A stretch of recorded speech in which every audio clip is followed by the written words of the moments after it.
Hi, I am Lori, and I am going to show you how to sew curves on circle templates without using pins or without clipping or any of the other useful things that we think we need to use. All right, first of all, though, let me show you some little things that I use. I use the seam guide, which I have on the machine, and it sits out in front of the presser foot. And you can set it a 1/4 inch, you can set it a teeny bit less if you would like a slight 1/4 inch. So I'm using that, and I'm also using the freezer paper because my templates are 3.5 inches wide, so I can cut 3.5 inch strips, and then I use my pattern and run it through the copy machine. And so when you get it out of the freezer paper, you have the sticky side on the back and you can iron fabric to it. So I like to do this, that way I don't have to put pins in it. I am not, trying to avoid pins when I cut it out or whatever. And usually I cut it 2 or 3 at a time, kind of thing. So that's how the freezer paper works. Next, I am going to show you sewing. So I have already cut out some of the legs, as we call them, and some of the ovals that we call them. And I will be sewing these without pins, without clipping, anything. Let me show you what we're going to do.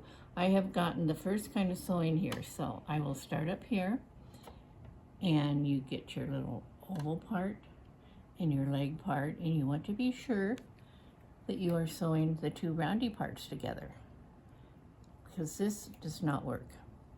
We have tried it, and we get to use the seam ripper. All right, so what you do is you line up here and line up the edges, and with this little pattern, I have straight edges here and there. And so what I'm going to be doing, and I will show you here, is this is the first sewing. And we'll start up here, we'll sew a little bit, and then we'll just kind of straighten it and sew a little bit more. It's not a race, a little bit more. And each time you're just kind of pushing the fabrics together, and then you get down to about halfway point and you just sew out in the seam. All right, so here is the first little part, and you just want to go slow. I sometimes use a foot that has that what I call the fence on it, the little guide that's on some 1/4 inch feet, so whichever you want to use. So you go about 2 or 3 or 4 stitches, and then you stop. And you just kind of pull this over a little bit. Can you see without my big fingers in the way what I'm doing? I'm just pulling it around a little bit, and then I'll do a few more stitches. And then I just pull a little more. So I hope you can be seeing this.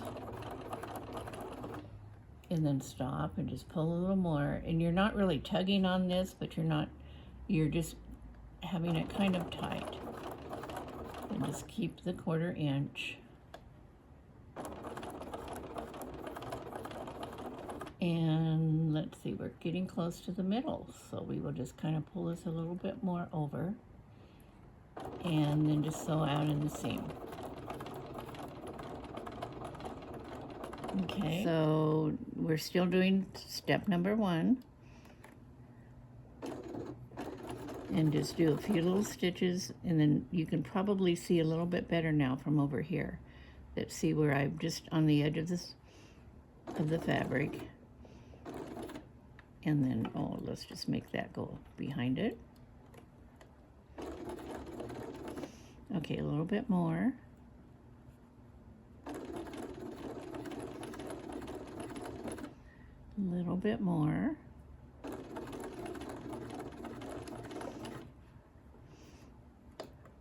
Let's get a little more, but we have a thread there.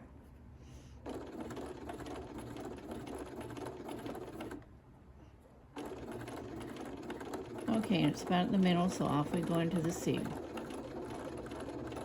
Okay, so I would, if I was doing some more at home, I would be doing 3 or 4 more at this point, but I will take this out and show you step number 2. Okay, so these are all done with step number 1. Next step is we're going to turn it over And we're going to sew with the oval part, which I call the oval part, on top, and sew down. And then when we get to where we have sewn out into the seam, we're going to do it again, only from this way. So I think you can see that. Hopefully you can with the thread. Okay, so I will turn this over, line up the little top part again. Oops.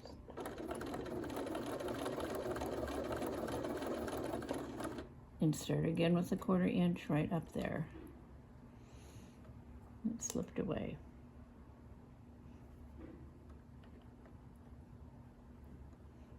So it goes down a little bit. And this side almost lines up for you. Just, it's like, oh, I really don't have to do much maneuvering here. I'll get my little index finger on my right hand and kind of stick in there and just keep it down. And then you can almost like, oh, looky there. It's just working nice. And then I'm going to go beyond the seam where I went out, or the stitching where I went out into the seam. And then once I get past that, I go out again. And when it's done, we'll do one more.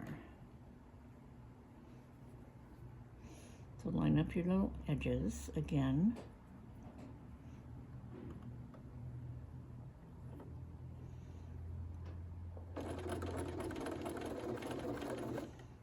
Just do a few little stitches and then just make sure it's being right where it should be. Stick that little finger in there.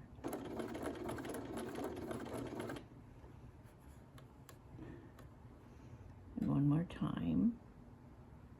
I know you can't see because my hand's in the way, but there.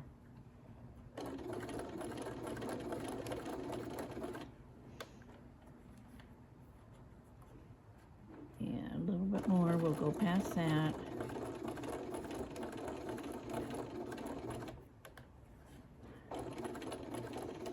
And you notice I kind of pick it up and just make sure everything's smooth on the other side, but I haven't had any problems with things getting sewn over. Okay, 2 of these. And bunny tail goes back in. And then it just gets pressed.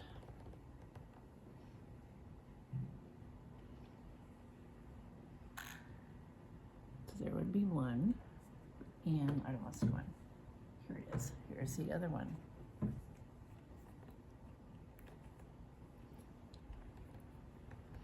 We have a great big iron for little teeny pieces. Then you can, if you want to check from the front, oh, it looks pretty good that way too. And then just turn them over and they are done. That one came out a little crookedy there, but it probably, if the pressing will help it some more. And then when they're done, if everything is just right and perfect, they measure 3.5 inch square. And then what I have been doing with these is, there's one more, is I sew them together in twosies. So like this one would go with this one. And when I sew these together, there's the front and there's the back. I have the seams all going the same direction. So I line up this seam with that little part, and then first thing I sew is right here. Then after that it comes down to the end. Okay, and they come out very nice too. So that is sewing curved pieces with no pins, no clips, whatever. I have been making these, seems like for years, and they would always say first of all to pin, to clip, to clamp, pin, whatever. And then I finally got to the point where I would press the center here, press the center there, and put a pin, and that didn't even work. So this is the ultimate way of doing them. No pins, no clips. Anyway, some of the patterns, these patterns that I am using, they have straight edges. Some of them have this little curve down here. And if you have that kind of pattern, either cut this straight across or cut the curve on both the pieces. because it will help you line things up too. So anyway, enjoy sewing circles.